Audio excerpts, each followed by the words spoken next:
I didn't raise my voice. I didn't shed any tears. I simply remained standing in the doorway, clutching a paper sack of groceries I had paid for yet again, listening as my mother called me ungrateful. She has this manner of talking that cuts even when she seems collected. Yet on that particular day, my mother was anything but calm. "You're ungrateful," she declared, her tone climbing above the steady drone of the refrigerator. "Leave, and don't think about returning." My father, Martin Lindell, was a few feet behind her, propped against the kitchen counter. He stayed silent, avoiding my gaze and absently massaging the bridge of his nose, as if the discussion was causing him pain. And Miles Lindell, my younger brother by 4 years, never even lifted his eyes from the couch. At 2:15 p.m., he was still dressed in sweatpants, phone in hand, acting as though none of this was real. It was a Saturday. I had come directly from my job. The grocery bag was loaded with basics: bread, eggs, and milk. The sorts of things my family always managed to forget. Every week, I quietly brought these items, almost as if it was a habit that passed unnoticed, yet was always assumed. I glanced around the living room for the final time. The carpeting was the same one I had cleaned since my teenage years. The same dent marred the wall from when my younger brother broke the picture frame and insisted the wind was responsible. I recall wondering if this is what it meant to finally become unnecessary. So I walked out. Nobody tried to stop me. Not even my father, Martin Lindell. Not even Miles, the boy who used to be my younger brother. I moved out when I was 18. It wasn't because I disliked living there, at least not yet, but because I understood I wouldn't make it if I didn't leave. My parents always liked to say they did a good job raising me, but what everyone was really getting at was that I basically learned to take care of myself. I did it quietly, so they wouldn't feel obligated. We weren't exactly struggling financially. Not really. However, there was always this tension beneath everything. Bills would arrive overdue. We were short on food once the month was nearly over. Sometimes the lights would blink, not due to bad weather, but simply because nobody had settled the power bill yet. I landed my first job working at a diner along Route 47 after finishing 11th grade that summer. I started as a hostess. When staff was low, I would bus tables, and soon I was serving food, despite not being old enough to legally serve alcohol. Nobody brought it up. Nobody seemed interested. My mother never gave me rides. My father, Martin Lindell, never came to fetch me late at night. Yet both my parents huffed and puffed pretty loudly whenever I tucked away my tip money in a jar labeled college. By my final year, I was tackling schoolwork at 1:00 a.m. In between back-to-back work shifts, I still managed to graduate. I graduated with honors and managed to earn a partial scholarship to the province university. None of my family members attended either orientation or move-in day. I booked a Moveco truck and made the drive by myself. That was just how I did things. My family allowed it. Miles was the opposite. He had always stood out in that way. He was considered the baby of the family, a label they used often, never me. As a child, my younger brother Miles had asthma. It was mild, but it was always made out to be a bigger deal. If he scraped his knee, it was treated as an emergency. When he failed a test, the blame fell on the school, or on a prejudiced teacher, or on some undiagnosed learning problem that never exactly appeared. He dropped out from community college not once, but twice. He quit 5 jobs in a single year. At age 25, my younger brother Miles moved back home, saying he needed a break, and simply never left. Through all of this, my parents never stopped insisting he was exceptional. They would assure their friends that he was still finding his way. According to them, some people simply needed more time. Nobody ever questioned what path I might be trying to find. I was too occupied taking care of things, bills that seemed to go unnoticed by everyone but me. The first time my mother, Joyce Lindell, brought up the mortgage, She didn't ask for assistance outright. She simply said, "Nora, your dad and I are under some financial strain these days. We're just a bit short this month." That was 4 years ago. At first, I would transfer several hundred for groceries, gas, and a few utilities, but it soon escalated to covering the water bill, the electric, and eventually the mortgage itself. The amounts kept increasing, and their gratitude seemed to diminish.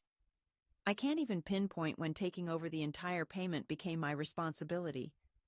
There was never any discussion, just silence from them and a scheduled reminder in my calendar. My younger brother, Miles Lindell, once joked that I had turned into our family's safety net. I chuckled, but my laughter stopped midway in my throat. Because somewhere inside, I realized I was no longer just a daughter. I had essentially become a direct deposit. And yet, when I carried in those groceries on Saturday, they gazed at me as if I was being self-centered, as though I was depriving them rather than offering anything. It's odd, isn't it? You can give endlessly over the years until people stop recognizing the source was ever me. My place was nothing impressive. Just one bedroom, flimsy walls, a noisy radiator that seemed to have a mind of its own. But it belonged to me. I painted the cabinets in the kitchen a pale blue and set a houseplant on the windowsill that I mostly remembered to water. There was no shouting, no veiled sighs meant to make me feel guilty. I didn't have unpaid notices sliding menacingly under my door, just stillness. For the first time in so many years, I felt like I could finally inhale. Not that forced kind of breathing I do when I'm anticipating the next demand, but the true version. The deep, thick, nothing looming above me variety. I rested. I made meals for just myself. I watched, feeling terrible, as I intentionally left the dishes piled up in the sink and kept the TV on. The strange thing was, nobody mentioned it at all. I didn't receive any calls, voicemails, or even a text from my younger brother, which, in its own way, was a relief. The quiet on my phone felt like genuine liberation. I wasn't hoping for any compliments, but I figured, just maybe, someone would wonder if I was all right. No one did. Then, 4 months later, on a Thursday, I can barely recall my phone vibrating. It turned out to be a message from my father, Martin Lindell. There was just a single sentence. "Why haven't you sent the mortgage this month?" I looked at the notification for a good while. I didn't feel angry or shocked, more emptied out, like someone was knocking on a door I'd locked for a specific reason. My only thought was, of course. It had never really been about me. The house was always the real concern. I didn't answer right away. Instead, I set the phone down on the table face first, poured myself a mug of coffee, and allowed myself to sit there in complete quiet. There was no music, no television, only that one message buzzing persistently in the background, like an insect I deliberately ignored. I let an hour go by, then a second. When I picked the phone back up, I saw I had 5 additional messages. 2 were from my mother, Joyce Lindell. 1 came from my younger brother, Miles Lindell, and another was from my father, Martin Lindell. "Nora Lindell," the bank called. "We're overdue. How could you do something like this to us? You're aware we simply don't have that kind of money." The message from Miles was exactly what I would have expected. Are you seriously going to let them lose their house just to make a point? There it was, the emotional pressure, arriving just when I knew it would. None of them bothered to ask how I was doing. None of them said, "We miss you." None brought up the fact that, in those precise words, they had told me not to bother coming back. They didn't want me. They just wanted what I could offer. That's not the same thing. I sensed it as clearly as a chill sneaking beneath the door of a home that had once felt inviting. I let another hour slide by. Then I finally answered my father's first message. It was a single sentence. I thought I had lost my place here. I placed my phone back down, and that's when everything began. The flood came. Buzz, buzz, buzz. Calls, text messages, voicemails, as if a dam had collapsed. All at once, the fact that I was gone was suddenly intolerable. Suddenly, I seemed important again, though not as a daughter. Instead, I was back to being the responsible one, and now, the only one refusing to step in. The barrage never let up. That evening, I silenced notifications, though my phone kept lighting up almost constantly, as if it was up to me alone to prevent catastrophe. Nora, please respond to your father. He's truly beside himself with worry. We didn't bring you up this way. You're just being vindictive. Vindictive. That word struck me with more force than I expected. It wasn't about sacrifice or support, nor the 10 years of quiet generosity. Spite.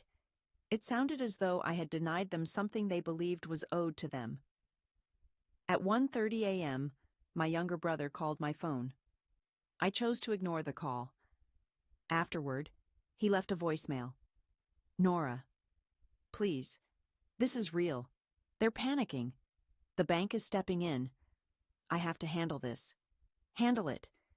As if I had damaged something that was working perfectly, as though I was responsible for everything collapsing, when in reality, I had silently been the glue for all those years. I replayed his voicemail twice before deleting it. When I woke up, there was yet another message from my mother, Joyce Lindell. This is destroying us. And from my father, Martin Lindell. What kind of daughter puts her parents through this? That last line actually made me laugh. It was a sharp, hollow laugh that bounced around my silent kitchen, because I knew the answer to that. The sort of daughter who covered your mortgage payments while you told your friends that my younger brother was searching for a job. The type of person who missed my own dental appointments just to make sure the water stayed on in a place I didn't even live. The kind you showed the door to the instant she refused. Still, I didn't send a message about any of that. Instead, I waited for the sunrise to finish, the coffee to lose its heat, and my phone's chimes to shift from the sound of my family to something more like static. Then I chose my words with care and replied plainly, "Not my problem anymore." And for once, I wasn't rattled by the incoming calls, because I finally realized I wasn't being heartless. I was simply finished. For a while, I convinced myself that the quiet was an improvement, that staying uninformed was simpler than facing what I already guessed to be true. But even quiet comes with a heaviness. It settles on my chest during peaceful times and murmurs things I work hard to dismiss. And in the end, that quiet suspicion eventually turns into a question I can't stop hearing. What happened to the money? Every month, without missing a deadline, I transferred money for things like food, utilities, and the mortgage payment. Nobody ever thanked me, but nobody told me to stop either. At the same time, I never asked for any proof of where my funds were going. Maybe that was my mistake. So, one particular morning, I finally did something I should have done much earlier. I got in touch with the bank, intending just to make an inquiry and not to confront anyone. A woman picked up my call, her voice steady, professional, and touched by the gentle friendliness common in the Midwest. She asked for the mortgage account number and some security information, then told me she'd need to put me on hold for a moment. When she came back on the line, her voice carried a subtle change in tone. Apparently, she said, the account fell behind on your payments about 8 months ago. I froze for a second. Pardon me? Behind? Yes, ma'am, she replied. The automatic withdrawals from your bank were canceled. We haven't seen any deposits from that account since then. I expressed my gratitude to her. Almost hesitantly, I asked if the payments might have been completed through some alternative method. Another silence followed. Next, she explained that although a few partial payments had come in, the account had been flagged. It was now in pre-foreclosure status. After I hung up, the rest was a blur. I remember standing in the center of my kitchen for what felt like ages, clutching my phone, my heart unusually still. It wasn't pounding, just weighed down. It was the sort of stillness that arrives in the wake of a betrayal. Not explosive, just absolute. I unlocked my bank app and began to scroll. Transfer after transfer appeared each month, with countless sums all labeled home, utilities, or family support. Yet if the mortgage still wasn't covered, what had become of all that money? Where had it disappeared to? My mind drifted to the new recliner in the living room, the smart TV that was a recent purchase, the groceries that seemed more plentiful every time I came by. I never requested explanations. I never challenged anything. All I did was provide, and they simply accepted it. I doubt their actions were meant to hurt me, at least not at first, but eventually they began to treat my support as an entitlement rather than as help. I didn't reach out to them out of bitterness. I made that call because I was through with making assumptions. And after years spent not speaking, what you get when you finally reach out isn't always honesty, but it usually brings understanding. I began with my younger brother, Miles Lindell. Miles answered right away, almost as if he'd been waiting for me to give in. His tone was hurried, sounding both preemptively hurt and on guard. He told me that my mother had barely gotten any rest, that my father had turned withdrawn, and that the bank had tried to contact them again. Miles talked as if my actions had been the same as striking a match and abandoning our family house completely, not bothering to look back. Yet, none of his statements stuck with me. Not truly, because beneath all that panic, I recognized a tone instantly, guilt disguised as a sense of urgency. I hung back, giving him space to speak. Once he finished, I calmly asked, "What became of the money I sent every month?" There was a tense silence on his end, not the type caused by bad reception, but the emotional kind you get when someone's searching for a story that won't make them appear as guilty as they feel. He told me the funds had gone to groceries, repairs, and unexpected expenses. He spoke as if my question was out of line. But I had lived in that house before. I was fully aware of how big the mortgage was. I also understood exactly what 8 months without payments on the bills would mean. So I posed the question again, this time with a more pointed edge, though I didn't raise my voice. "You were aware they weren't paying the mortgage, weren't you?" He chose not to respond to that, but he didn't need to, because if he had been truly unaware, shock or some kind of angry denial would have come through. Instead, he exhaled with that familiar drained breath he always gave whenever I caught him ditching class or fibbing about having job interviews. It was the sort of exhale that translated as, "Yeah, and I prayed you'd never mention it." I expressed my thanks, not out of niceness, but because it brought things to a close. After that, I ended the call. Later that evening, the phone rang once more. It was my mother. I let the call roll over to voicemail. She called again. This time, I answered. My mother's voice was strained, carrying that deliberate tranquility she adopted when she realized she was at fault, but would never actually admit it. She told me I had humiliated them by contacting the bank. She claimed I was only making things more complicated. She insisted that families don't resolve matters like this. And for the first time in many years, I stayed silent and listened, curious to see just how far my mother would go to sidestep saying, "We lied to you." In the end, my father picked up the phone. His tone was quieter, almost gentle. He skipped asking about my well-being. He didn't question the reason for my distress. All he wanted to know was whether I'd help them get caught up. Just this once, only until they could come up with a plan. Right then, I saw something with complete clarity. They weren't feeling regretful. What they felt was fear. And when people are afraid, they don't offer apologies. They bargain instead. So I replied immediately, "Sell the house." There was a short stretch of silence. Then two people overlapped in astonished protest. "You can't be serious. It's still your home." But that wasn't true.